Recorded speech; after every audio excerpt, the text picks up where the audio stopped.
Halo semuanya, selamat wayah kieu ya dimanapun kalian berada. Kembali lagi bersama Mamang dan di video kali ini kita bakal lanjutin manhwa pembalasan bangsawan pembunuh.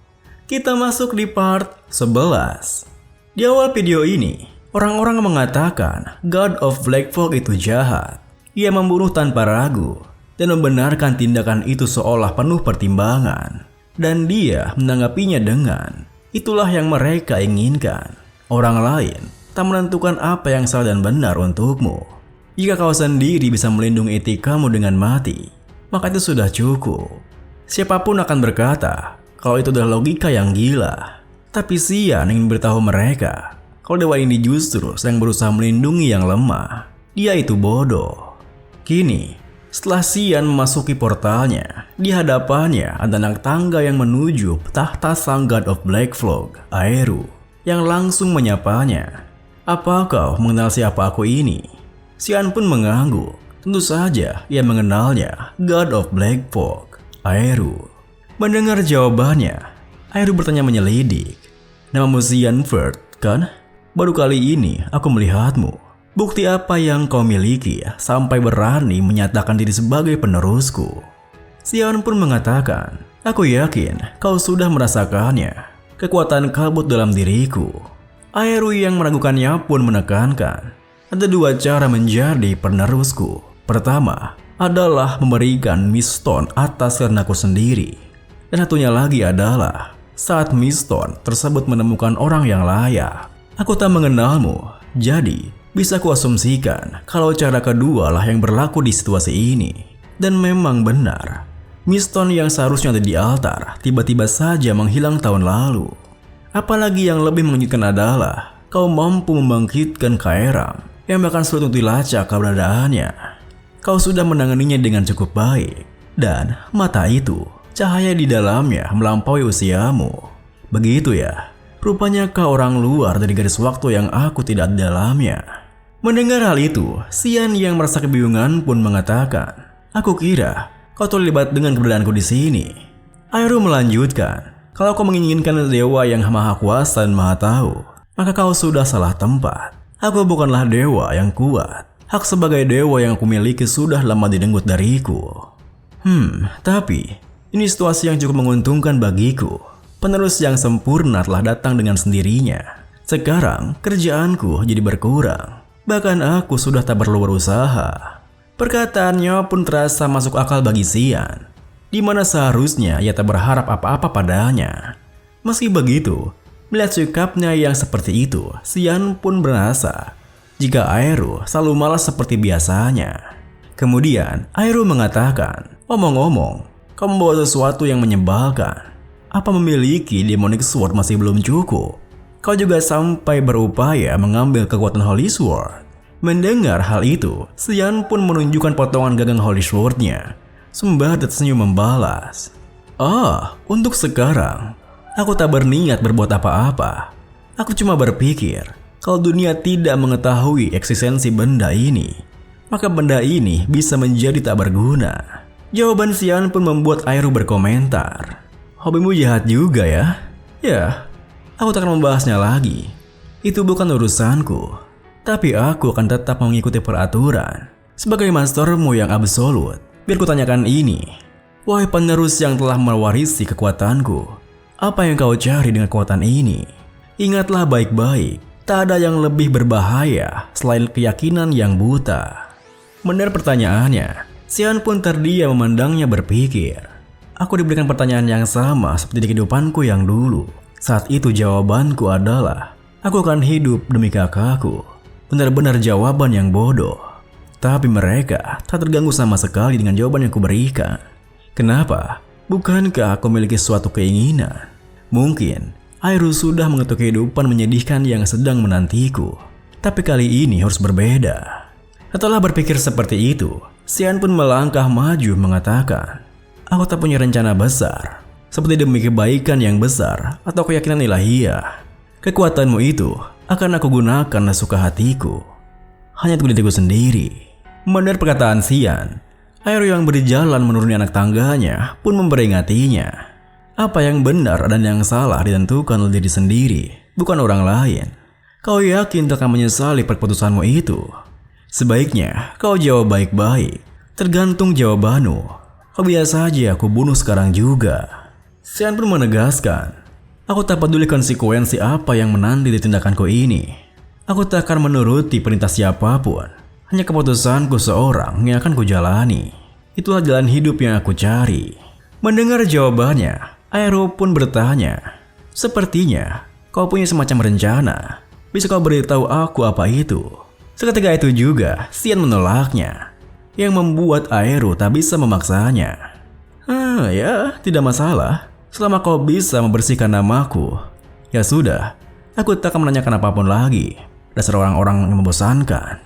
Baiklah, ada perbincangan yang belum kuselesaikan dengan putriku. Setelah mengatakan itu, Aero yang mendekat pun langsung menjembel wujud spirit Kaeram lalu menyapanya. Putri kecil ayah rupanya sudah banyak berubah. Suka itu kah pada mastermu? Ya, senang melihatmu jadi penerut seperti ini. Papamu ini sangat bahagia loh. Sini sun dulu. Ya ampun, diam dulu sebentar sayang. Papa sedang berbaik hati padamu, oke? Habisnya, Papa tak punya sesuatu untuk diberikan kepada mastermu itu. Tentu saja, Kaeram yang tak suka diperlakukan seperti itu langsung berontak bahkan meneriakinya. Ngomong apa sih dasar dewa gila? Yah! Menjijikan! Menyingkir! Menyingkir dariku! Dia benar-benar sudah gila! Dewa Sinting! Cepat lakukan sesuatu master bodoh! Alih-alih menolongnya, Xian malah memalingkan wajahnya mengatakan, Wah, ayah anak yang harmonis ya. Tentu saja, sikap Xian yang seperti itu semakin membuat Kaeram kesal. Ngadi-ngadi kau master! Oi! Sayangnya, seberapa keras Kaeram untuk memberontak, Aero pun berhasil mengecup dahinya yang munculkan sebuah lingkaran magic bercahaya. Di tengah kebingungan yang Kaeram rasakan akan apa yang terjadi padanya, tiba-tiba saja wujudnya berubah, di mana ia bukan lagi dalam wujud spiritnya, melainkan wujud tubuh utuhnya. Melihat hal itu, Xian pun langsung merasa keheranan karena tak ada konsumsi mana sama sekali, yang buatnya bertanya-tanya apa sebagian kekuatan Aero dihubungkan kepadanya. Di tengah kebingungan mereka, Kaeram langsung mencengkeram jirah Aero bertanya, Kau? Apa yang sudah kau lakukan?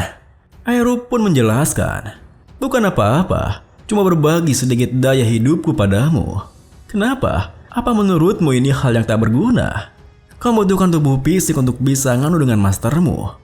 Tentu saja, perkataan Aero membuat Kaeram semakin kesal, hingga Kaeram mengguncang-guncangkan tubuh Aero sembari berteriak. Apa kau bilang? Dasar blow-on! Melihat tingkah mereka berdua, Xian pun terdiam datar berpikir. Ayah anak sama saja ya. Keesokan harinya, di ruangan Xian di asrama para murid, Brian yang kebingungan dengan situasinya di sana, di mana Serika tengah bersitegang dengan Kaeram, berbisik bertanya pada Xian. Tuan muda, situasi apa ini? Xian membalas, no comment, yang terlalu diambil pusing. Brian yang tak bisa memedulikannya pun menimpali. Tapi, Tuan muda, rasanya ini situasi yang perlu diambil pusing loh. Situasinya pun semakin memanas ketika Kaeram mengatakan, Wah, kok pagi-pagi begini ada instruktur yang mengunjungi muridnya ya? Bisa-bisa semua orang memulai gosip soal adanya hubungan murid dan guru yang spesial. Tidakkah begitu? Serika pun tersenyum membalasnya. Tentu saja, kulakukan semua ini untuk membimbing muridku ke arah yang benar. Cuma sekedar hubungan biasa loh, di mana instruktur memberikan buku pelajaran pada muridnya. Kaeram yang semakin kesal menimpali. Apa sebagai ketua, kau tidak merasa punya keharusan menjaga sikap? Layaknya harimau yang melawan naga. Serika yang tak ingin kalah pun balik bertanya, kenapa kau begitu peduli dengan urusan orang lain? Gemar sekali ikut campur ya? Kaeram menekankan, masalahnya membutuhkanku. Sebaiknya kau hanya saja sana, dasar pengganggu. Serika juga bersikuku. Dia juga muridku, oke? Melihat tingkah mereka berdua yang bahkan ingin berkelahi di sana, Xian pun memilih untuk meninggalkan ruangannya dengan alasan ingin mencari angin di luar. Tentu saja, kepergian Xian membuat Brian langsung ingin menangis. Kenapa Xian tega sekali meninggalkan dirinya bersama dua makhluk terkuat di bumi? Beberapa saat kemudian, Xian yang telah keluar dari ruangannya akhirnya bisa mendapatkan ketenangan, di mana ia melihat-lihat sekitaran akademi di atas sebuah bangunan yang lumayan tinggi. Namun, ketenangannya tak bertahan lama, karena tiba-tiba saja ada bau darah yang tercium olehnya. Ternyata, tak jauh dari tempat Xian berada, ada 3 anak yang tengah membuli anak lain. Meskipun anak yang dibulinya sudah terluka, mereka bertiga masih tak ingin berhenti. Di mana seorang dari mereka bertiga menjalankan sesuatu yang lebih gila, yang langsung disambut tawa puas dua rekannya. Seketika itu juga, seorang dari mereka mengeluarkan mana orb, lalu berusaha menjejalkannya pada anak yang dibulinya. Untungnya, sebelum anak itu bisa menjejalkannya, terdengar suara teriakan dari arah belakang mereka yang menyuruhnya untuk berhenti. "Berhentilah sekarang juga! Lakukan hal sekejam itu pada teman sebayamu. Apa kau tidak malu menyebut dirimu sebagai bangsawan?" Mendengar hal itu, anak yang berusaha menjejalkan magicnya pun berbalik mengatakan, "Aku ini putra tertua Duke Louismiel dari kerajaan garam, Barat Louismiel. Kau itu siapa?" Seorang yang menghentikan mereka dari belakang pun menjawab, "Aku, putri dari Kekaisaran Usip, Arin Severus."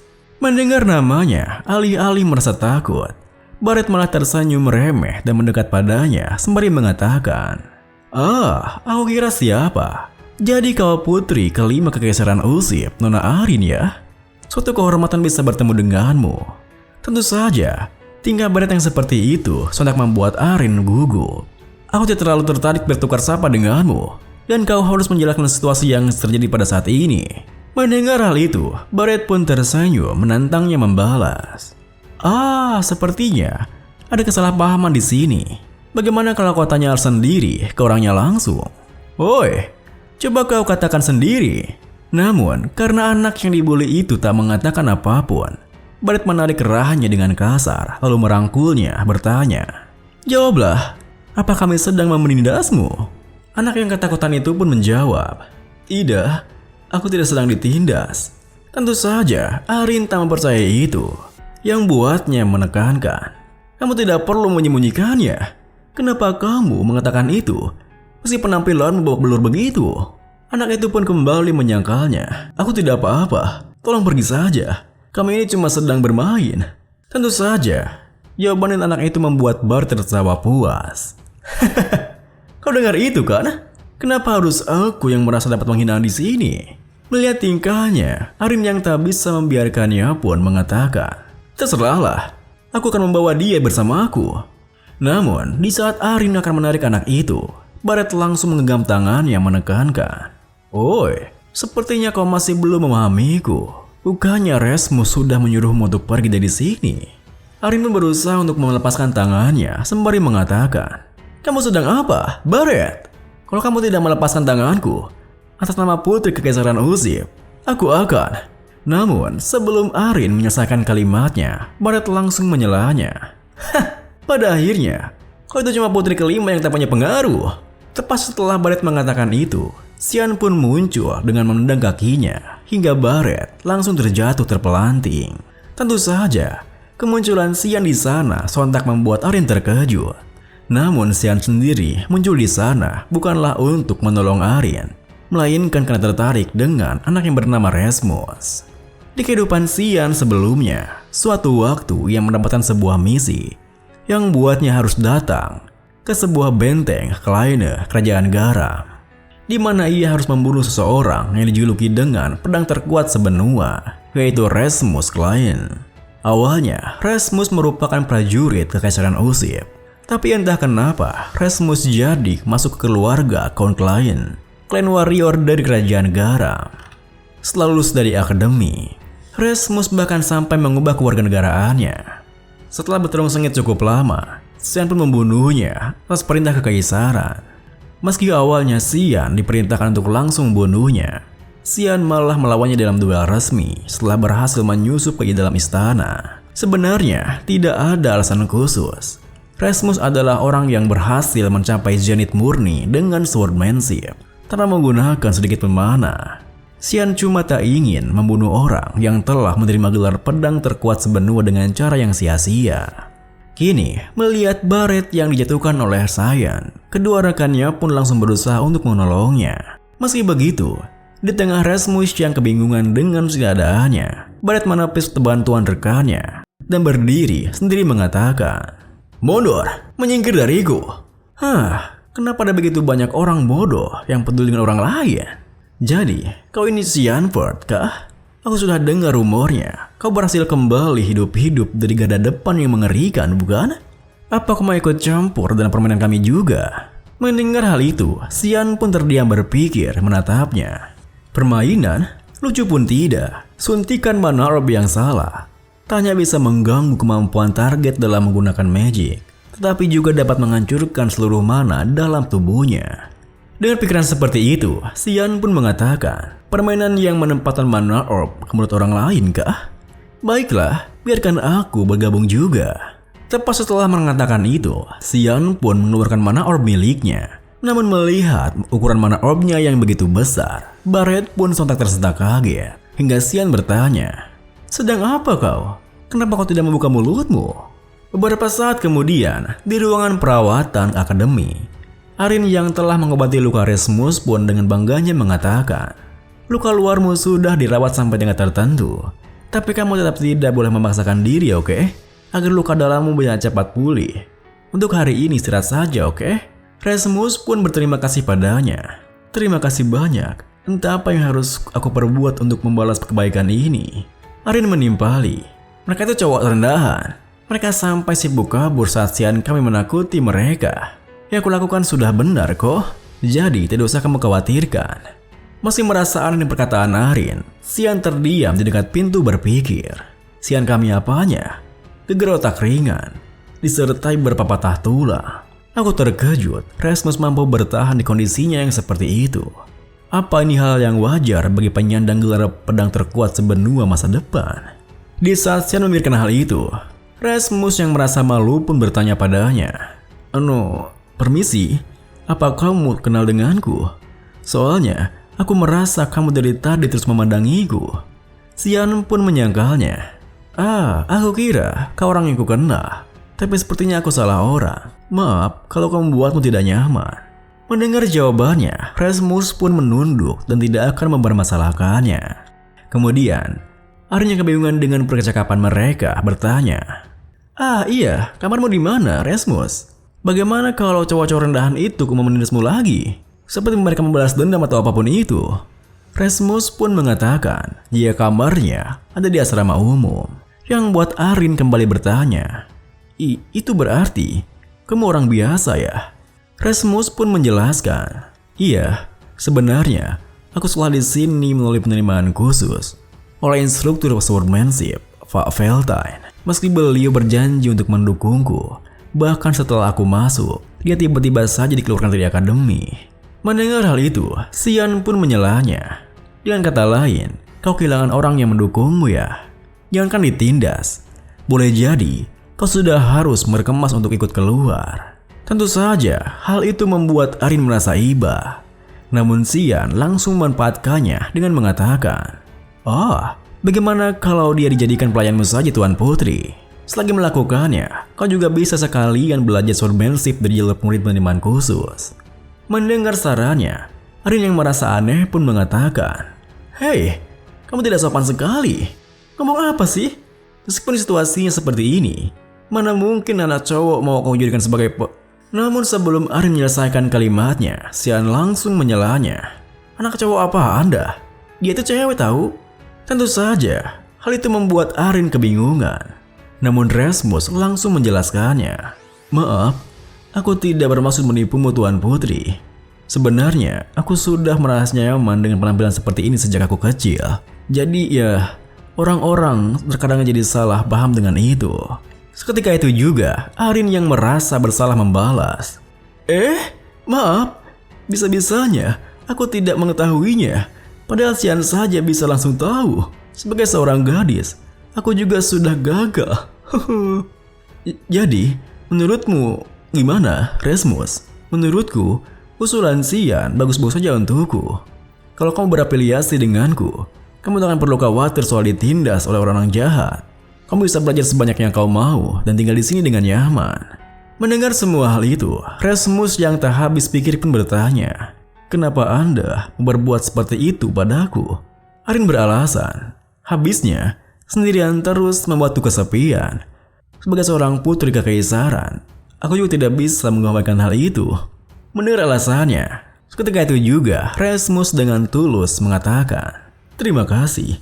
Sebagai pelayan Tuan Putri, aku berjanji tak akan membuat Tuan Putri kecewa. Terima kasih banyak. Mendengar hal itu, Arin pun berbalik ke belakang membalas. Seharusnya kamu tidak berterima kasih padaku. Justru semua ini berkat Xian. Loh? Kok nggak ada? Ternyata Xian telah lebih dulu meninggalkan ruangannya, di mana kini ia melangkah pergi sembari berpikir. Pekerjaanku di sini sudah selesai. Putri Arin seharusnya bisa membereskan isanya sendiri. Sekarang aku paham kenapa Rasmus meninggalkan kekaisaran Osip. Jika bukan karena ulah Baret Luismiel, dia pasti tak akan kehilangan mananya, pedang terkuat sebenua, dengan mananya yang utuh. Bahkan bagiku, dia pasti akan jadi sulit dikalahkan ya. Intinya, saat ini ada hal lain yang perlu aku fokuskan. Sesuatu yang Serika berikan langsung padaku pagi ini, yaitu perintahnya. Itu adalah pekerjaan pembersihan pertamaku sebagai anggota dari MIS. Dan pilihan ini pun diakhiri dengan Xian pun tersenyum memandangi kartu hitam yang Serika berikan pagi tadi, di mana ia sudah tak sabar untuk segera mengeksekusi pekerjaannya.